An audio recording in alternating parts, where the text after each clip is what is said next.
você, sua família, sua casa.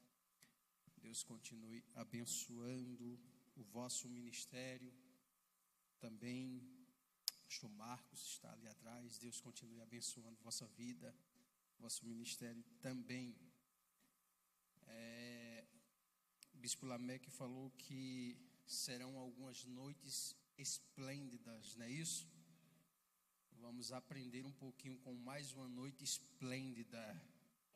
Gênesis capítulo de número 32, versículo de número 24.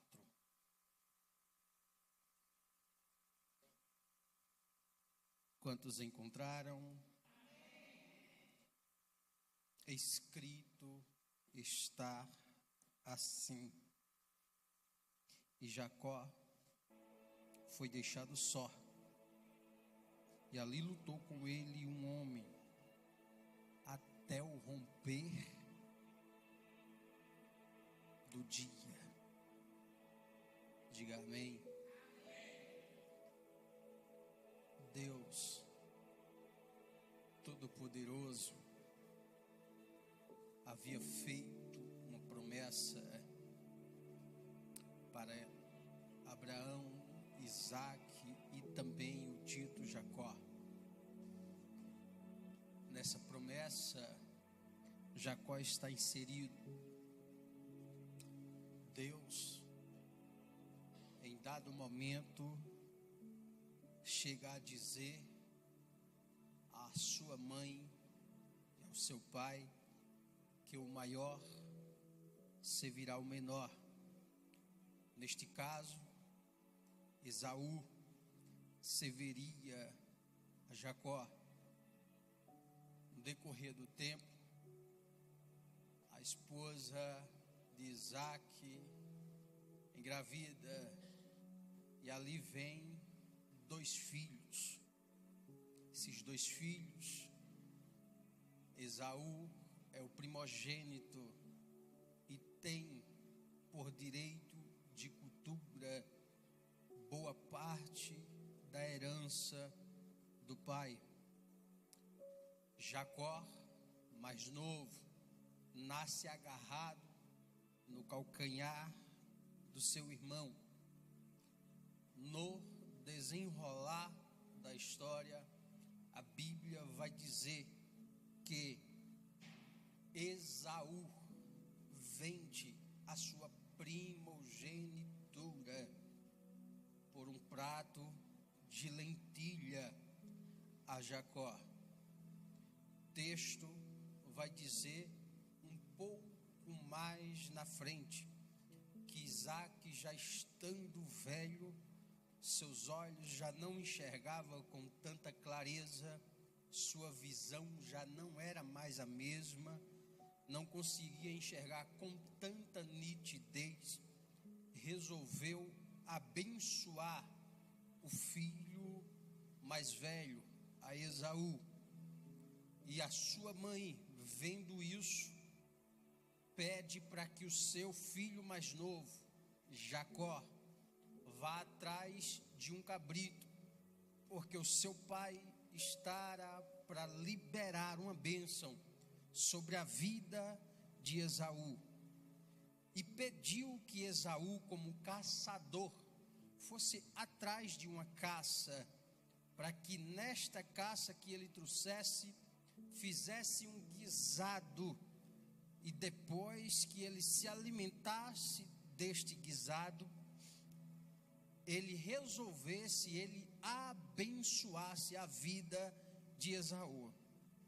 Só que o texto vai dizer que antes de Esaú chegar, Jacó, por ordenança da mãe, vai no curral, aquilo que nós conhecemos como curral, e pega um cabrito, mata o cabrito. O texto diz que Esaú era peludo, e quando ele mata o cabrito, ele tira os pelos do cabrito e cola sobre o seu corpo. Lembre-se que Isaac não está enxergando mais tão bem. E na medida que Jacó cola os pelos no corpo, a mulher, Rebeca, faz o guisado e manda levar até Isaac. E aí aparecem alguns detalhes na história. Exemplo, se você ler com bastante atenção, você vai ver Isaac dizendo: se aproxime. E esse termo se repete por pelo menos 3 vezes no texto sagrado. Deus ou o pai está dizendo ao filho: se aproxime, você está muito distante, quero ver você mais perto, se aproxime. Essa palavra vai se repetir, se aproxime. É Isaac dizendo a Jacó, que está se passando por Esaú: se aproxime. E quando Jacó se aproxima, o texto vai dizer que Isaac apalpa a Jacó. E vai dizer o texto com bastante clareza e riqueza de detalhe, que Isaac não está conseguindo ver, mas a audição dele está aguçada. Ele olha e diz: ora, o pelo é de Esaú, mas a voz é de Jacó. Eu te conheço. É isso. Eu sei quem você é. É isso que está escrito. Não adianta você fingir ser. Eu te conheço. É isso. Não adianta a gente dar aquela risada fingindo que está tudo bem. O texto está dizendo: eu te conheço. Deus, por meio da sua palavra, como todo poderoso que é, está falando ao seu coração em alto e bom som nessa noite e dizendo a você: eu te conheço. Eu sei quando você está mal, mas também sei quando você está bem. Mas hoje eu fortaleço o teu coração, porque sou Deus Todo-Poderoso para te socorrer nas horas de angústia. Eu te conheço. O pelo é de Esaú, mas a voz é de Jacó. O texto vai dizer que o velho Isaac come o guisado, se alimenta do guisado e impõe as mãos sobre a vida de Jacó, se passando por Esaú, e abençoa ele. E libera sobre a vida de Jacó. Presta atenção, irmão. Isaac está entregando na mão de Jacó a chave de um carro? Não. Isaac está entregando na mão de Jacó a chave de um apartamento? Não. Isaac está verbalizando. Palavra tem poder. Palavra tem muito poder. E Jacó toma posse dessa palavra que está sendo verbalizada sobre a sua vida. E eu quero verbalizar aqui hoje, na autoridade do nome de Jesus Cristo, sobre a tua vida. O Senhor vai te abençoar poderosamente. E aí o texto vai dizer que ele verbaliza e abençoa a Jacó. Só que quando ele abençoa a Jacó, Jacó está saindo. E quando Jacó está saindo, em seguida Esaú entra.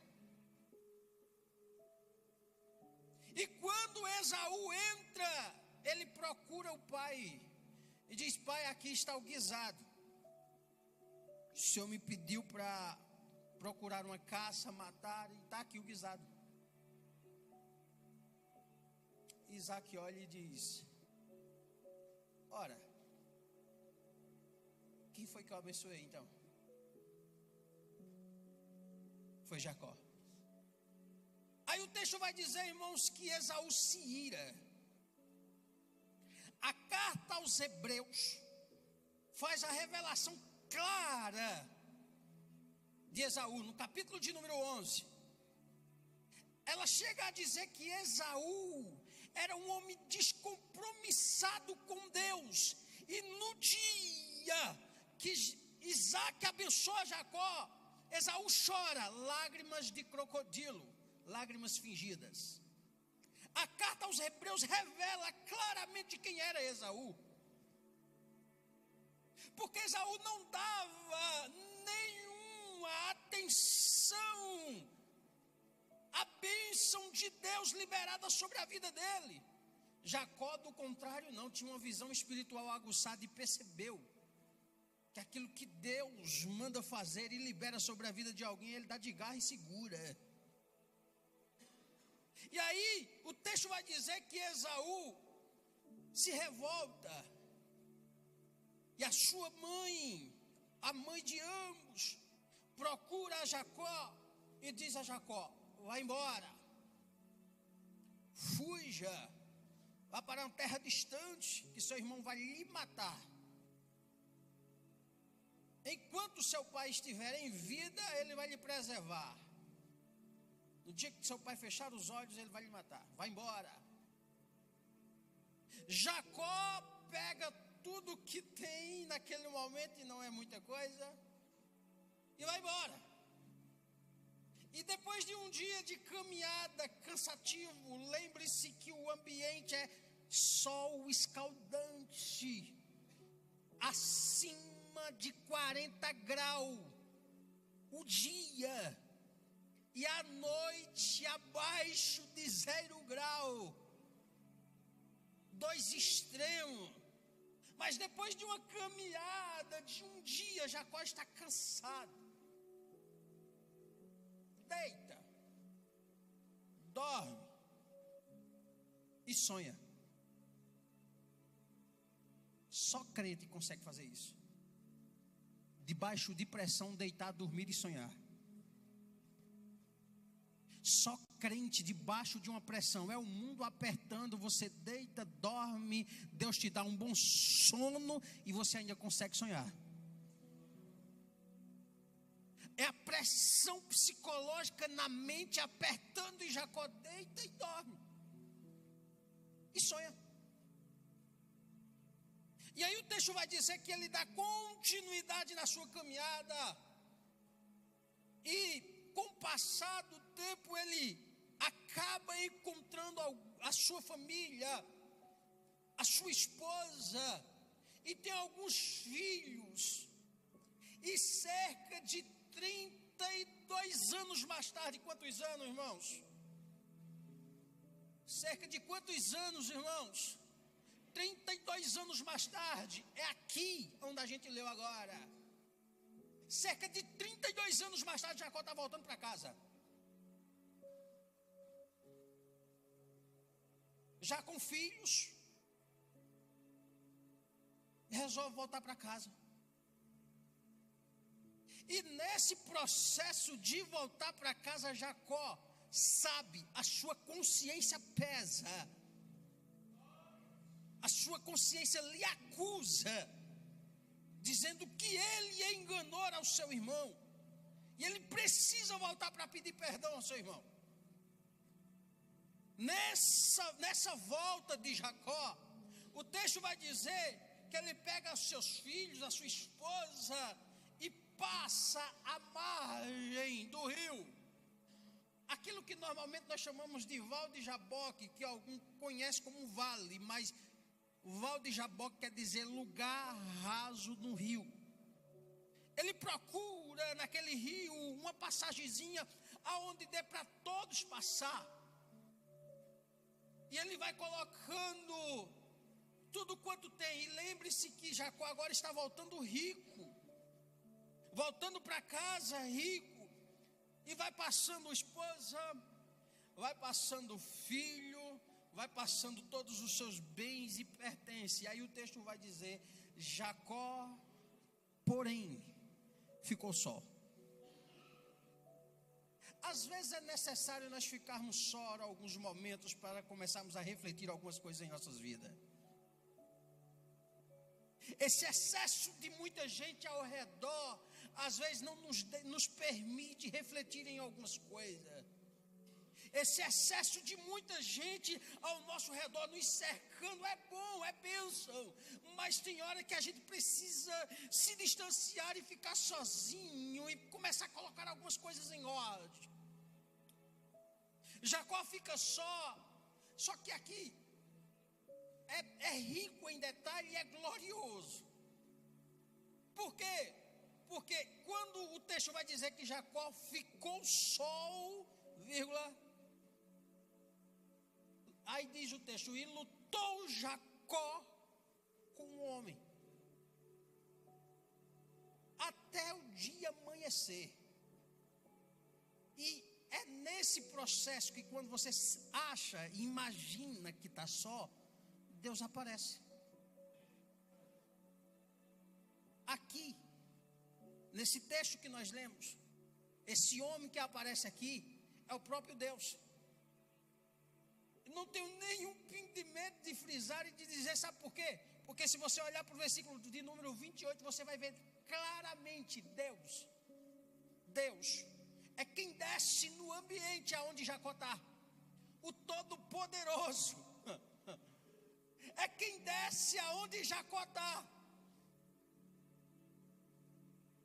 Aí nós chamamos isso aqui de teofania. O que é teofania? É Deus tomando forma corpórea de anjo para se fazer presente em ambiente que ele deseja estar. No caso de Jacó, é aqui. Deus desceu até onde Jacó estava. Lembre-se, e disse e repito, Jacó tem uma visão espiritual aguçada. Quando o anjo desce, quando Deus chega no ambiente, Jacó observa e percebe que é alguém que não é dessa terra. E aí Jacó disse: opa, não vou perder a oportunidade. Se Deus me deu a visão espiritual para eu enxergar que quem está aqui não é ninguém dessa terra, é de lá do céu, eu vou perder a chance? Vou não. Aí o texto vai dizer que Jacó dá de garra. E aí começa a luta.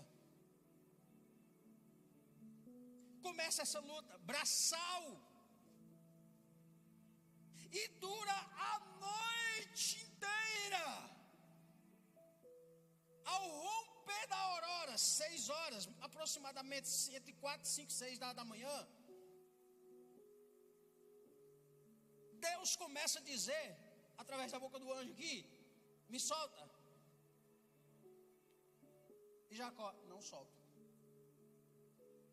Me larga. Não te larga. Me deixa aí que o sol já está amanhecendo. Não te deixo. E ele ainda impõe uma condição: te solto com uma condição. Qual? Se o Senhor me abençoar. Enquanto isso, eu não te largo. Irmãos, o texto vai dizer que ele olha e diz: vou te bater. Como assim? Eles estão lutando. Eles não estão brincando, estão lutando. Vou te bater.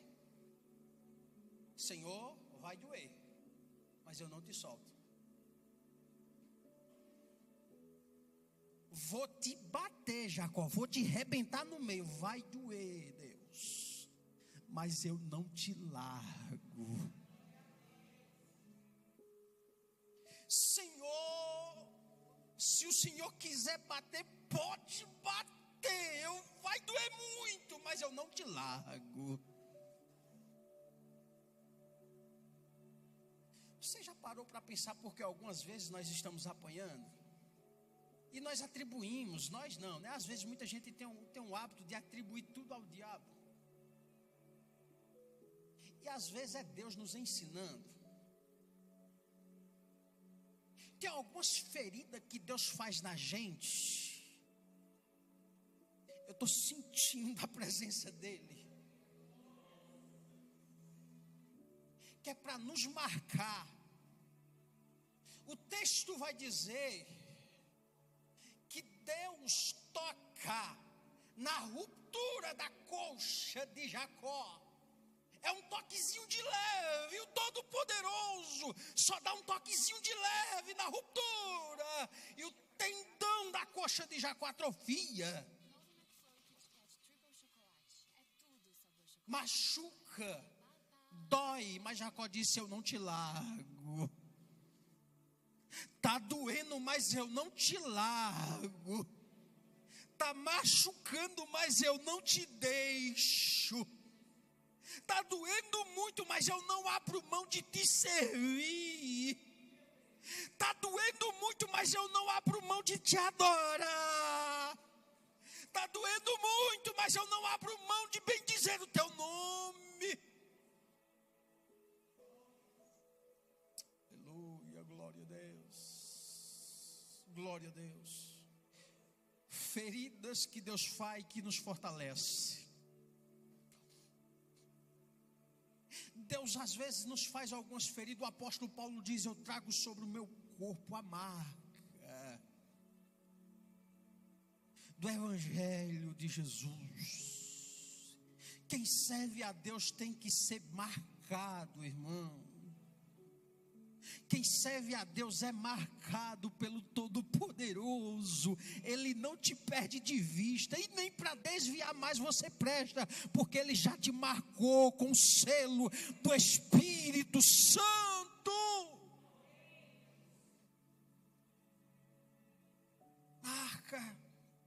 Marcou, topou a ruptura da coxa de Jacó. Jacó disse: eu não te deixo. Tá bom, já.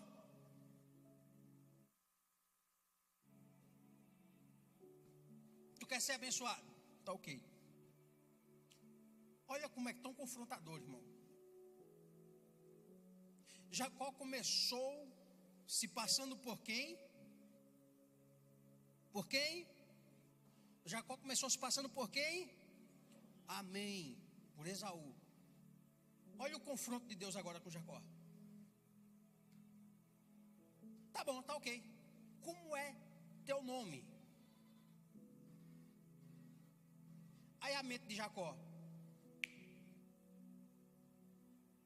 eu disse a meu pai Isaac que eu era Esaú. E o que é que eu vou dizer a Deus agora?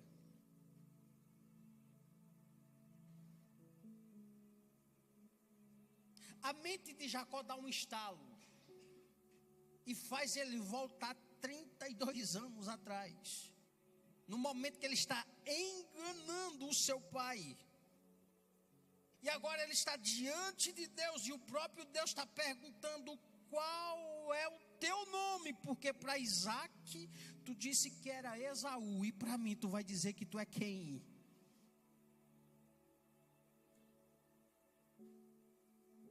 Parou para pensar nisso? Dá para ter noção do que é isso?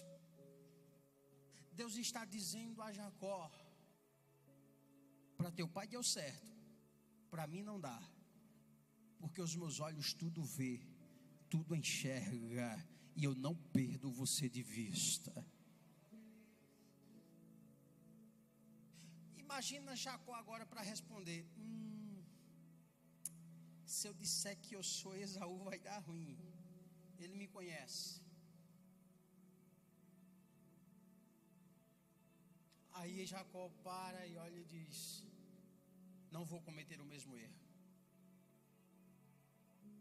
Meu nome é Jacó. Sabe o que é lindo? É que quando ele assume e entrega o seu coração, dizendo a Deus: eu sou Jacó, Deus olha para ele e diz a ele: a partir de hoje, a tua história nunca mais será a mesma. Eu vou repetir isso aqui numa palavra profética para alguém nessa noite. Essas feridas que te machucam vai fazer você ter um encontro com Deus, e a partir de hoje a tua história nunca mais será a mesma. Erga suas mãos ao céu. Não me é de costume, receba esta palavra que eu estou liberando da parte de Deus para a sua vida. A partir de hoje a sua história nunca mais será a mesma.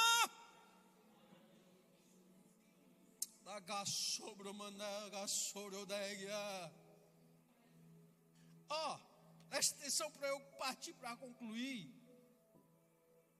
Alguém olhando e vendo Jacó andando e arrastando uma perna.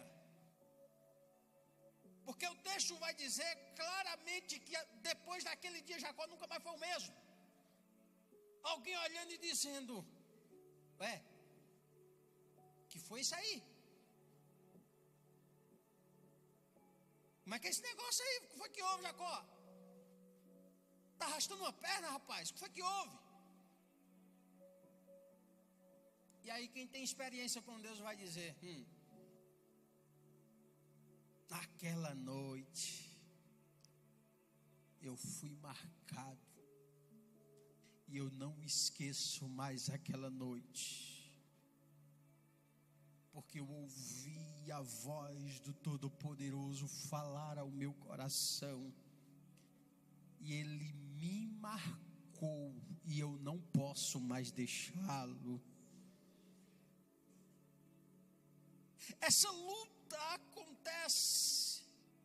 Depois que essa luta acontece, Jacó já havia mandado alguém na frente dele para encontrar o seu irmão com presentes, para acalmar a ira de Esaú. Esse alguém, esse mensageiro que vai, entrega presente a Esaú, retrocede a Jacó e diz a Jacó: teu irmão está vindo com 300 homens ao teu encontro. Sabe para que era aquilo? Para matá-lo, arrebentar com a vida de Jacó. Mas depois do encontro que Jacó teve com Deus, Deus mudou a história e o coração de Esaú lá do outro lado. Escuta isso aqui, deixa eu liberar isso aqui para a tua vida. Depois do encontro que você tem com Deus, Deus vai mudar a situação de alguém que está lá do outro lado. Deus vai mudar o pensamento de alguém que está lá do outro lado. Deus vai mudar o conceito de alguém que está lá do outro lado. Deus vai mudar a boca de quem está falando alguma coisa a teu respeito, que está lá do outro lado. Ei, Jesus, glória a Deus, glória a Deus, glória a Deus. A presença do Senhor é real. Tem alguém que está falando, está pensando alguma coisa, mas o encontro que você está tendo com o Todo-Poderoso hoje, Deus está indo lá e dizendo: deixa que eu justifico você, deixa que eu sou livramento por você, deixa que é eu quem justifico você. Tem hora que dá vontade da gente se justificar, se explicar, e Deus está dizendo: calma. Só aproveita o momento desse encontro, dessa noite tão esplêndida. Aproveita esse momento, porque o resto eu faço por você. Aproveita esse momento, porque o resto é eu quem vou fazer por ti. Sentado como está, curva a tua cabeça. Fecha os teus olhos. Ora ao Senhor. Esse é teu momento. Não deixa ninguém interferir, é teu momento. Se for preciso e tiver vontade, chora. Se tiver vontade, se alegre. Mas é seu momento com Deus. Algumas feridas que existem dentro de você estão sendo tratadas hoje. Mas essas feridas foram feitas em você porque Deus está marcando você. E está dizendo ao seu coração e dizendo: eu te conheço. Antes de você vir ao mundo, eu já sabia quem você era. Te chamei pelo teu nome, não te perdo de vista. Você só está de pé porque eu te marquei com a minha graça. Você só está de pé porque eu te marquei com a minha graça. Você só está caminhando porque eu te marquei com a minha graça.